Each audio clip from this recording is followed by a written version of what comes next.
بسم الله الرحمن الرحيم. السلام عليك يا سيدي ومولاي يا رسول الله وعلى أهل بيتك الطيبين الطاهرين المعصومين المظلومين ورحمة الله وبركاته. السلام عليك يا سيدي ومولاي يا أبا عبد الله الحسين وعلى الأرواح التي حلت بفنائك. عليكم مني جميعا سلام الله أبدا ما بقيت وبقي الليل والنهار. بسم الله الرحمن الرحيم. ألف لام ميم. ذلك الكتاب لا ريب فيه هدى للمتقين.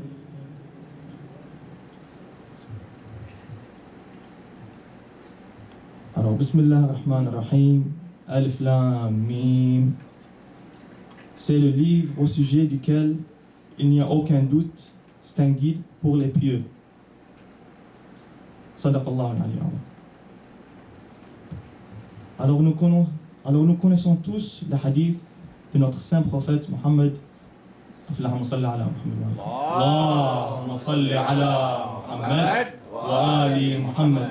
Que la paix soit sur lui et sur sa progéniture bénie, qui a dit: je laisse derrière moi deux choses, le Coran et mon Ahl al-Bayt, qui sont les membres bénis de sa famille.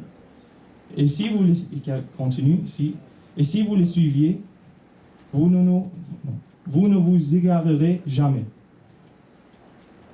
Alors, qu'est-ce qu'on comprend de ce hadith?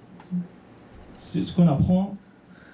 C'est qu'on a besoin de deux choses, comme qu'on a besoin de deux ailes pour atteindre notre but, qui est d'atteindre le paradis, qui sont le Coran et la sainte famille du prophète.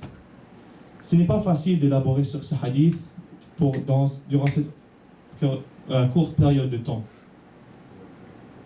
Mais ce qu'on apprend, c'est que le Coran, le Saint-Coran et que l'Ahl al-Bayt, ils sont complémentaires. C'est-à-dire l'un complète l'autre. On a besoin des deux pour atteindre notre but.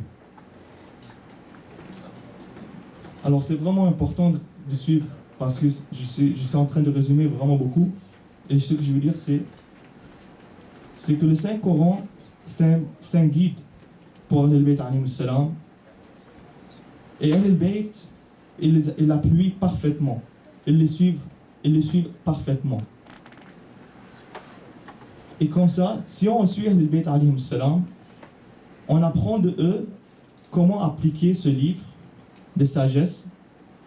Et on apprend qu'il faut apprendre et réciter le Saint-Coran comme il le faisait.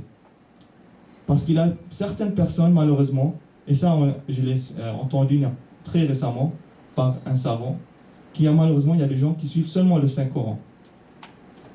Et de notre côté, il y a des personnes qui suivent seulement Ahl al-Bayt alayhi salam.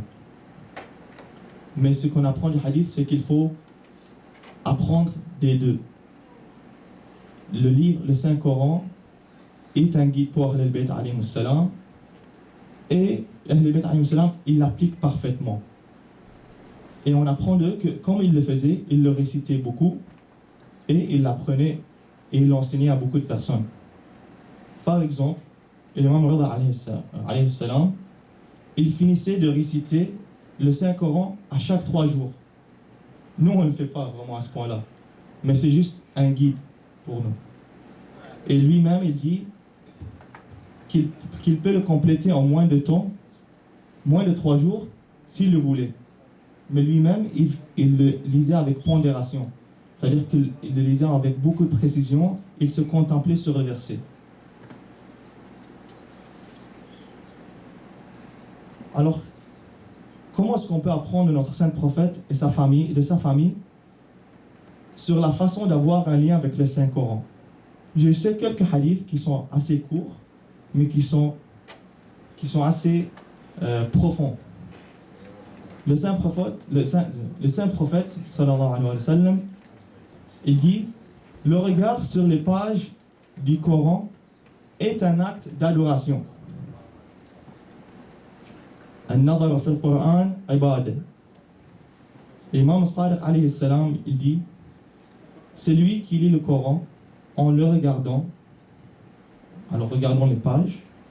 Allah subhanahu wa ta'ala fera jouir ses yeux et diminuera les péchés de ses deux parents, même s'ils ne croient pas.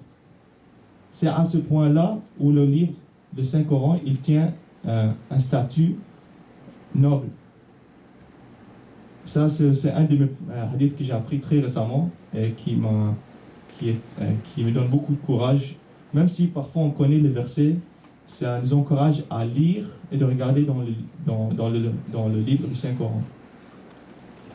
Et le saint prophète, sallallahu alayhi wa sallam, dit « Lisez le Coran dans toutes les situations, notamment, c'est-à-dire qu'on soit chez nous, qu'on voyage, que ce soit à l'aube, au lever du soleil, au coucher du soleil, dans les bons temps et dans les moments difficiles de notre vie. Comme ça, on est habitué à être toujours en train de le réciter à tous les moments. Si on veut vraiment appliquer le hadith de Rasul sallallahu alayhi wa sallam, c'est de suivre le Saint-Coran et la famille du prophète. Mais on ne va pas s'épuiser à ce point-là. On ne va pas le lire jusqu'au point où on va s'épuiser. Parce que ce qui est rassurant dans notre religion de l'islam, c'est le fait que Allah subhanahu wa ta'ala nous ordonne de vivre en modération et selon nos capacités. Alors il ne veut pas qu'on s'épuise à ce point-là. Alors ça, voici comme une échelle qu'on peut suivre selon un hadith que je vais réciter maintenant du prophète sallallahu alayhi wa sallam. Il dit, et c'est relatif, alors il dit, celui qui récite 10 versets, ayat du Saint-Coran, à chaque nuit, ne serait pas compté parmi les négligents, les rafilines. Et celui qui récite 50 versets sera compté parmi ceux qui se souviennent d'Allah subhanahu wa ta'ala. Il va être parmi les dhakirin. Et celui qui récite 100 versets, ayat, sera compté parmi les obéissants et les adorateurs d'Allah subhanahu wa ta'ala, les qanitin. Et ça finit ici le hadith. Ce qui est juste, je n'avais pas compté, mais ça me vient à l'esprit que un des imams, alayhi salam, il dit, celui qui lit 50 ou 100 versets par jour, ou à un moment donné, il aura un vœu qui est exaucé par Allah subhanahu wa ta'ala. Ce qui est très rassurant et c'est très... ça nous donne beaucoup d'espoir et ça nous encourage à lire et d'avoir un lien d'intimité avec le Coran, de toujours le lire. Bien sûr, il faut appliquer ce qu'on récite du Saint-Coran. Même si on lit seulement une page ou deux par jour, mais en réfléchissant, c'est beaucoup mieux de lire beaucoup de pages et de ne pas comprendre les versets et de ne pas les appliquer. Ça, c'est ce que j'ai appris d'un savant qui est ici, qui vient souvent ici, que je respecte aussi beaucoup. Et c'est lui qui mentionne ça. Et ça fait aussi beaucoup de logique et beaucoup de sens. Quand il faut les appliquer, les versets, ce que je veux dire, il faut aussi s'assurer qu'on a bien compris leur sens. Il faut donc aussi demander les savants les plus connaissants.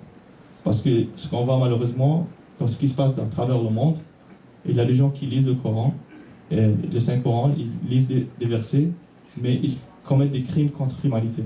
C'est pas ça tout ce qu'on veut. Mais on veut qu'on comprenne un ou deux versets qui sont correctement, et par la suite, on l'applique.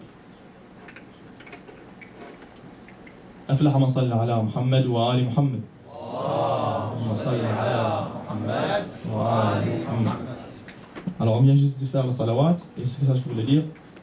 Parmi les actes les plus recommandés, et on les fait très souvent, c'est qu'on dédie certains actes de bien à des croyants, qu'ils soient morts ou vivants, pour qu'ils soient récompensés.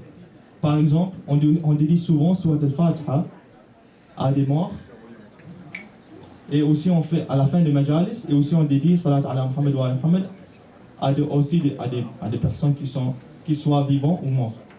On le fait souvent, n'est-ce pas?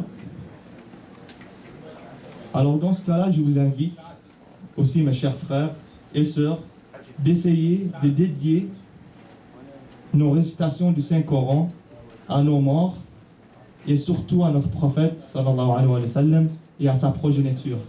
Ça me donne beaucoup de baraka dans notre vie. Parce que en plus d'avoir nous-mêmes les récompenses, on envoie ces récompenses aussi à ceux qu'on aime vraiment, qui sont le prophète sallallahu alayhi wa sallam et sa progéniture. Et je conclue avec ça, je ne prends pas beaucoup plus de temps, je dis, il faut qu'on se rappelle que notre cher imam Hussein alayhi salam, il s'est battu pour garder le message d'Allah subhanahu wa ta'ala intact, incluant le Saint-Coran. En effet, on raconte dans plusieurs récits que miraculeusement, même après sa mort, l'imam Hussein alayhi salam, il récitait des versets et des chapitres du Saint-Coran, comme Surat al-Kahf, alors que sa tête était accrochée sur la pointe de la lance. Alors, salamullah alayk ya Aba Abdullah Hussein, wa ala l'arwah allati hallat bi finaik.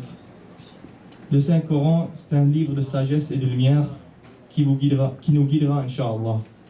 Et je vais rappeler aussi aux sœurs et frères, et aux frères et aux sœurs, qu'il y a des médias et des jalsat au Coran qui sont donnés par Hajj Amabuzara Hassan, qui continuera après la fin de Majalis. Et ça va être une belle occasion pour nous d'apprendre comment réciter correctement le Saint-Coran. Et ça va être une bonne opportunité pour nous. Alors sur ça, j'aimerais qu'on récite Salat ala Muhammad wa Ali Muhammad.